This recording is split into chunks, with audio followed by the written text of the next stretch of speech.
this isn't the format that I was planning for this video. Really excited to do it. I've literally been thinking about it all day. YouTube's put a stop to that.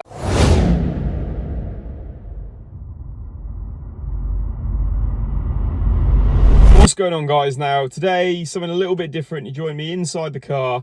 We're not doing any mods or anything like that today, and to be honest, this isn't the format that I was planning for this video. I was actually planning to do a little bit of a live stream tonight, planning to go live on YouTube, do a little bit of a Q&A and just kind of have a chat to you guys, but YouTube's put a stop to that. I've been excited to do it all day. I put a little thing on my Instagram asking you to ask me a few questions, just to sort of get the ball rolling to start off with, so I wasn't sort of sitting waiting for people to join. I actually had something to talk about to start with. But then, yeah, I've literally been thinking about it all day. Really excited to do it. I get home, try and go live on YouTube. First of all, it wouldn't work on the browser I was using. I had to use it in a different browser.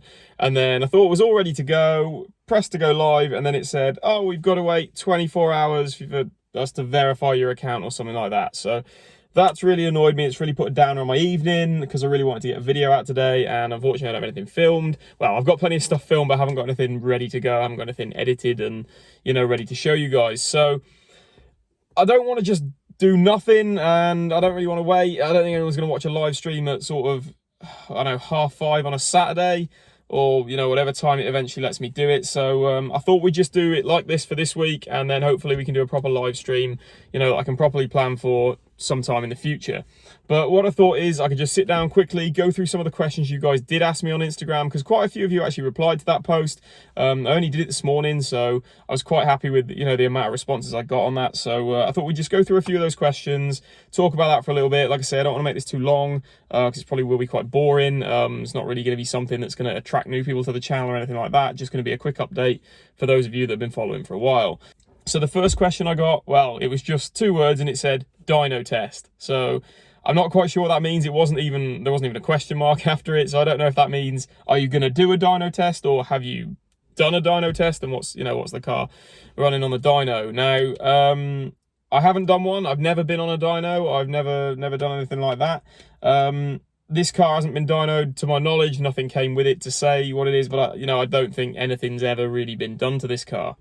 What I'd really like to do is, if I had the chance, I'd like to get it dynoed sort of before we start doing any serious sort of power modifications, and then see like a before and after. But where I live, I don't know where the nearest dyno would even be around here, and, you know, I reckon the cost of those things, you know, if you don't know someone, there's a lot of channels that have got access to it through people they know or whatever, but actually paying for that sort of thing, I don't know. I've never done it, so maybe let me know in the comments how much you should be expecting for a dyno run, just to sort of find out what your car's running. You know, no tuning or anything like that. Obviously that's something I want to do eventually when we've done some supporting mods, because I know these things don't really tune too well from standard, because it's just a naturally aspirated engine. A mate of mine actually has one of these that's had a map, but that's all it's had, and I think it gains something like, well, according to the printout he got, I think it gains 16 horsepower, just, you know, with no supporting mods. So, you know, it's something I would like to do. I'd love to do a before and after, but I'm not sure if that's going to be feasible. But if something comes up, or, you know, if you guys can suggest anywhere that like does that sort of thing, or, you know, what sort of price I could expect to pay, then, you know, let me know in the comments below. That'd be great. Okay, so the second question I got, and I'm really glad someone asked this, and it's quite a simple one really, for me anyway, but it says, why did you choose a black ST? So really at the time I was just looking for an ST. I just wanted one of these cars because I'd driven a couple of them, and, you know, I really like the way they drive.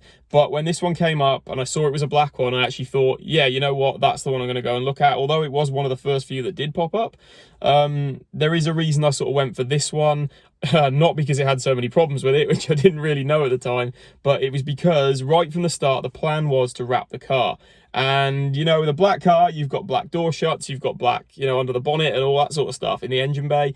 All that sort of stuff is just black already, so it doesn't look too weird if you have the doors open and you've got it wrapped on the outside a different color to what it is on the inside. Say you had like bright red door shuts, but then I wrapped the car blue or something like that, then that might look a bit weird. So that was one of the reasons that I went for this one in particular. But yeah, I wanted a black one because the plan was always to wrap the car. I'm just going to jump actually to the bottom of the list, because there is another one on the bottom there that kind of relates to this. So why did you buy a Mark 6? I'm not sure if that means why did you buy a Mark 6 Fiesta over like a Mark 7 or something like that. But the reason I went for this car in particular, or, you know, a Mark 6 ST in particular, is because, well, the first thing, I really like the way these cars look. I think they look so good. I said this in a video before, so I'm not going to go into that too much. I just really like the look of these cars, and there's so much you can do to them as well, like modifications wise. So, you know, maybe you're limited a bit with performance stuff, but styling wise especially, there's a lot of things you can do to them, and you can get quite a lot out of these power wise as well if you really want to, if you want to go down that rabbit hole, which hopefully we'll get to do at some point. But yeah, I just love the way these cars look. There's so much stuff you can do to them, and, you know, really make them your own. There's a lot of customization you can do with them, and, you know, that's pretty much it. Okay, so the next question is, do you have any future plans for the wheels on your ST? And the answer is yes, I do. The wheels are something I really want to get sorted pretty soon because they look awful. They just look so bad. They're so badly curbed and damaged. The paint's flaking off and peeling and all that sort of stuff. And the center caps are gross as well. And I'm still missing one of those. Still need to get another one. There are some sort of aftermarket wheels that I really like and I think would suit this car. But first things first, I really want to get the ones that are on it sorted, because I actually really like the standard ST wheels. I think they really suit the car. And, you know, I think there's a lot of wheels that people put on these that, in my opinion, don't suit them. So I'd really like to get the standard wheels looking sharp first. And, you know, there's a few other things I've got planned around the wheels that's not necessarily about the wheels themselves, but videos that I want to make that I think might be quite useful to you guys. That's all I'm going to say on that at the minute. But yes, I do have plans to do some stuff with the wheels. But like I say, first things first, I want to get these ones sort of refurbed. That's something I'll be doing myself. So, you know, like sanding them back and filling in any curb marks and things like that, and then eventually painting them. The weather's getting a lot better now, so hopefully that's something I'll be able to do pretty soon. Now, this next one, this next one's a good one. Hopefully I won't talk for too long on this, but I'm actually kind of really sort of, I don't know, it really got me there about, you know, the way someone said this. So how did you become so confident on camera and able to get your thoughts across? And I can't believe someone's actually said that. Like, it's just really nice to see that that's coming across on camera, because it was something that I did find quite difficult to start with. I do feel like I have gotten a lot better with it. I'm still learning how to be on camera. I just hope you know, it does come across, and, you know, obviously someone has seen and thinks, yeah, you are confident on camera. But basically, it's just trial and error. One thing you wouldn't believe is how many times I actually film some of the little clips for my videos. I have to film them God knows how many times. I've had to do it sitting here in this video. When I was talking about the wheels and trying to read out the comment, I had to do that 4 or 5 times because I kept getting it wrong. And every time I got it wrong, I just, worse and worse every time. I just had to sit and take a minute and then carry on. So yeah, with YouTube, because you're not there sort of live, you can go back and redo stuff, and you've got to remember that while you're filming, what I did a lot at the start was if I did something wrong, I'd pause it and delete it and then start a clip again. But you don't need to do that.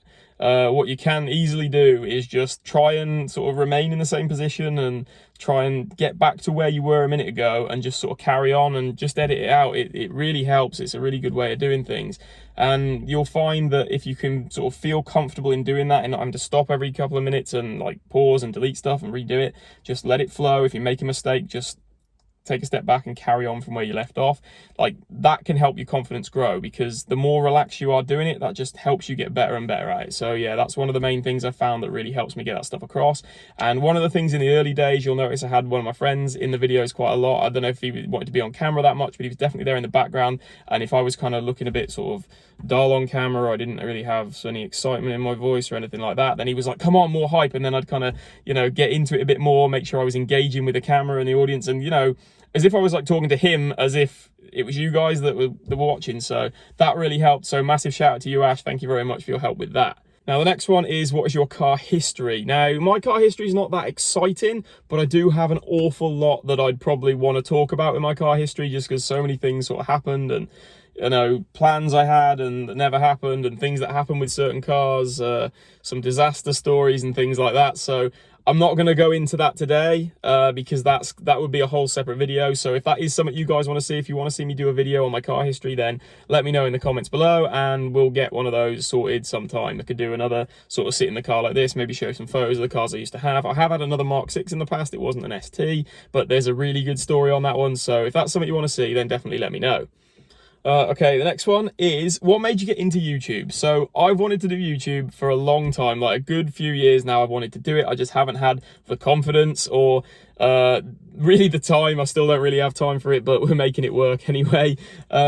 But yeah, I've wanted to do it for a long time. There's two channels which really got me interested. I mean, I watched so many YouTube channels. I don't watch TV anymore, I just watch YouTube.